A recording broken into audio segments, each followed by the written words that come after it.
Instagram పరిచయంతో ప్రేమ పేరుతో software ఉద్యోగిని హనీ ట్రాప్ లో పడేసి 81 లక్షలకు పైగా కాజేసిన ఘటన కడప జిల్లా బద్వేల్లో వెలుగు చూసింది. బద్వేలు మండలంలోని గూడెం గ్రామానికి చెందిన అశోక్ అనే యువకుడికి కడపకు చెందిన పూజిత అలియాస్ మానస ఇన్స్టాగ్రామ్ ద్వారా పరిచయం అయింది. తాను ప్రాణం కంటే ఎక్కువగా ప్రేమిస్తున్నానంటూ నమ్మించి అతడిని ప్రేమ పేరుతో వలలో వేసినట్టు సమాచారం. అశోక్ గ్రామానికి చెందిన రామలింగారెడ్డి సహాయంతో మరింత దగ్గరైన పూజిత తన అక్క పెళ్లి, ఇంటి నిర్మాణం, లోన్ ఆలస్యం వంటి కారణాలు చెబుతూ పలు దఫాలుగా 81,67,000 రూపాయలు తీసుకున్నట్లు తెలుస్తోంది. డబ్బులు తిరిగి ఇవ్వాలని అశోక్ అడగడంతో తమ ప్రేమ విషయం ఇంట్లో తెలిసిపోయిందని, తనను హింసిస్తున్నారని, ఆత్మహత్య చేసుకుంటానంటూ బెదిరించినట్లు పోలీసులు తెలిపారు. పూజిత మాటల్లో పొంతన లేకపోవడంతో అనుమానం వచ్చి అశోక్ ఆరా తీసి తాను మోసపోయానని గ్రహించి పోలీసులను ఆశ్రయించాడు. దీంతో బద్వేల్ అర్బన్ పోలీసులు చీటింగ్ కేసు నమోదు చేసి దర్యాప్తు చేపట్టారు. 2023లో ప్రారంభమైన వీరి పరిచయం ఇప్పటి వరకు ప్రత్యక్షంగా కలుసుకోకుండానే కేవలం ఫోన్, సోషల్ మీడియా ద్వారానే కొనసాగడం ఈ కేసులో మరో విశేషంగా మారింది.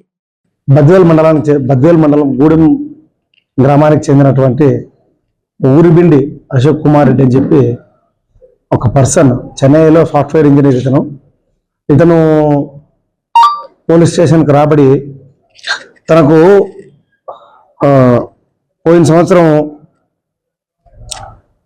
ఈ ఇన్స్టాగ్రామ్లో పూజితారెడ్డి 0707 అని చెప్పి ఒక రిక్వెస్ట్ తనకు వచ్చిందని చెప్పి గుర్తించి దాన్ని పట్టించుకోకపోయేసరికి ఆ గ్రామానికి చెందినటువంటి రామలింగారెడ్డి అనే వ్యక్తి, ఈ యొక్క పూజితారెడ్డి నాకు బాగా తెలుసు, ఈమె పులివెందుల, ఈమె నా క్లాస్మేట్, మంచిది అని చెప్పి, నీవు కూడా పెళ్లి సంబంధాలు చూస్తున్నావు కదా, బాగుంటుంది అమ్మాయి, ఒకసారి యాక్సెప్ట్ చేయి ఆమె రిక్వెస్ట్ అని చెప్పి చెప్పడం జరిగింది. సో దాని మేరకు అబ్బాయి అతని మాటలు నమ్మి, ఎందుకంటే వాళ్ళిద్దరు కజిన్స్, అశోక్, రామలింగారెడ్డి. రామలింగారెడ్డి మాటలు నమ్మి ఇతను ఫ్రెండ్ రిక్వెస్ట్ యాక్సెప్ట్ చేసి ఆవిడతో చాటింగ్ మొదలుపెట్టిన తర్వాత, సో ఆ చాటింగ్ క్రమంలో ఆమె యొక్క బాధలు ఇట్లా ఈ రకంగా వాళ్ళ కుటుంబ పరిస్థితులు అవన్నీ చెప్పి, కొంత ఏదో సైట్ కోసం అని చెప్పి, తర్వాత వాళ్ళ ఫాదర్, వాళ్ళ పేరెంట్స్, అమ్మాయి పేరెంట్స్ పెట్టుబడులు పెట్టే ఈ షేర్స్లో పెట్టుబడులు పెట్టి లాస్ అయినారని చెప్పి, సో ఆ కారణంతో ఇతర కారణాలతోటి ఇతని అమాయకుని చేసి డబ్బులు ఆమె అకౌంట్లోకి వేయించుకోవడం జరిగింది. ఈ క్రమంలో ఈమె ఫ్రెండ్ ఒక ఆమె చంద్రకళ అని చెప్పి కూడా ఆమె పరిచయం చేయడం జరిగింది. ఆమె కూడా ఈ వేరే కారణాలు చెప్పి ఆమె అకౌంట్ నుంచి కొంత అమౌంట్ ఇతనికి ట్రాన్స్ఫర్ చేయడం జరిగింది, రామలింగారెడ్డికి. సో ఈ ఇద్దరు అకౌంట్ నుంచి రామలింగారెడ్డికి ఫ్రీక్వెంట్గా ట్రాన్స్ఫర్ అయ్యాయి అమౌంట్.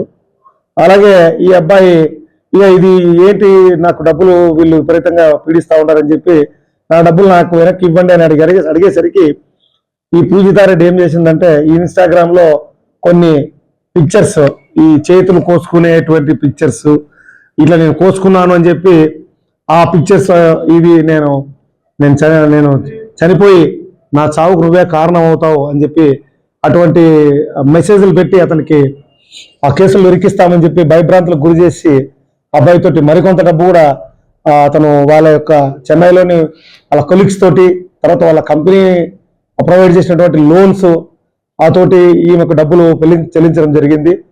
సో ఈ డబ్బంతా కూడా అల్టిమేట్గా రామలింగారెడ్డికి చేరుకుంది.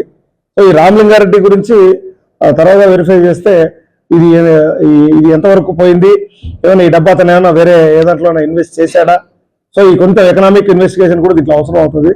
ముందు అసలు ఈ అకౌంట్ని ఎవరు ఆపరేట్ చేస్తున్నారు, సో అవన్నీ కూడా డీటెయిల్స్ ఇవన్నీ ఈ ఇన్వెస్టిగేషన్లో మనం తీసుకురావడం జరుగుతుంది.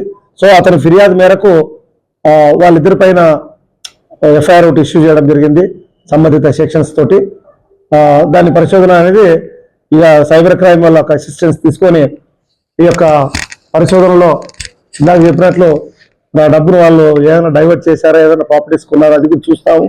అవి కూడా ఉంటే కోర్టుకు అవి కూడా పెట్టేలాగా మేము తగిన న్యాయ సలహా పొంది ఇన్వెస్టిగేషన్ చేస్తాము.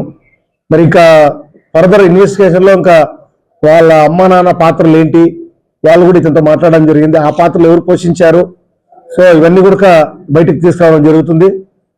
ముందు ముందు దీని రిజల్ట్ కూడా మేము మళ్ళా మేము ప్రెస్ మీట్ ద్వారా మీ మీడియా మిత్రుల ద్వారా మేము తెలియజేస్తాము. ముఖ్యంగా ఏంటంటే ఈ అపరిచిత వ్యక్తులతోటి సంభాషణ అనేది చాలా కీలకం. ఇక్కడ మేము మరీ చెప్తా ఉన్నాం, ప్రతిసారి మీడియా ప్రతినిధుల ద్వారా మీ ద్వారా కూడా మేము మరీ తెలియజేస్తున్నాము. అపరిచితులతోటి చాట్ చేయడము, అపరిచితులతోటి మాట్లాడటము, వీళ్ళని కొంత పట్టుకుంటే కొంత మనకు సమాచారం అనేది మనకు ఐడెంటిఫైడ్ కాబట్టి కొంత సమాచారం మనకు వస్తుందని ఆశిస్తున్నాను. సో ఆ యాంగిల్లో ఇన్వెస్టిగేషన్ జరుగుతుంది.